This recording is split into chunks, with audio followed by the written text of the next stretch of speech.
Дамир Мөхәммәтов белән Никита Тайбулатовка 8 яшь. Алар Галимҗан Хусаинов исемендәге балалар яшүсмерләр спорт мәктәбенең кикбоксинг түгәрәгенә 2нче ел йөри.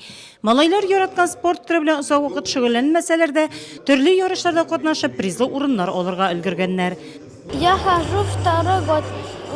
Мин 2нче ел йөрим. Алдан әтием биредә шөгыльләнгән. Мин барлык ярышларда да катнашам. Бу спорт төре кешене чыныктыра. Хороший вид спорта. Мне нравится кикбоксинг, потому что Миңа кикбоксинг ошый, ул чыныктыра, үзеңне якларга ярдәм итә. Миңа тренировкаларга йөрү ошый. нравится ходить на тренировки. Занимаемся на базе ДОСАВ. Без ДОСАВ базасында шөгыльләнәбез. 20 ел инде безнең түгәрәккә. Бездә традиция да бар. Мәсәлән, Никита әтисе юлыннан китте. Хәзер инде әтиләр үз улларын китерәләр түгәрәккә. Кикбоксинг белән шөгыльләнү чыныгырга, ихтыяр кеше тәрбияләргә ярдәм итә. Силу воли.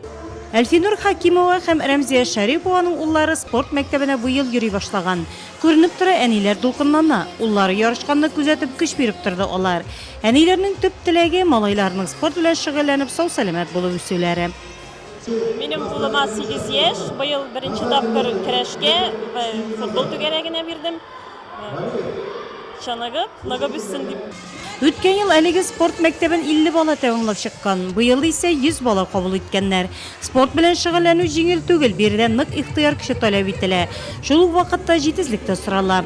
Спортчылар сафына кабул иткәндә яшь спортчыларны шулай сынап карадылар. 4 командага бөленеп ярышталар. Безнең балаларыбыз яшүсмерләр спорт мәктәбендә 805 бала шөгыльләнә. Быел безнең яңа укучылар 100 бала. Беренче тапкыр безнең спорт мәктәбенә шөгыльләнергә килделәр. Балалар барлык төр түгәрәкләрендә яратып йөриләр безнең йөзү, волейбол, футбол, көрәшнең борьба на поясах, татар милли көрәше бар. Самбо көрәшендә үз итәләр балалар. Лыжа түгәрәге дә бар безнең. Барлык түгәрәкләргә дә балалар яратып йөриләр. Спорт чарасында без сәламәт яшәү рәвеше яклы рәсемнәр бәйгесендә җиңүчеләр дә бүләкләнде. Спортчылар сафына кабул иткәндә сынатмаган кебек, яңа шөгыльләнә башлаучылар алга табада төрле бәйгеләрдә җиңеп, призлы урыннар яулап, нурлап данын якларлар дигән өмет бар.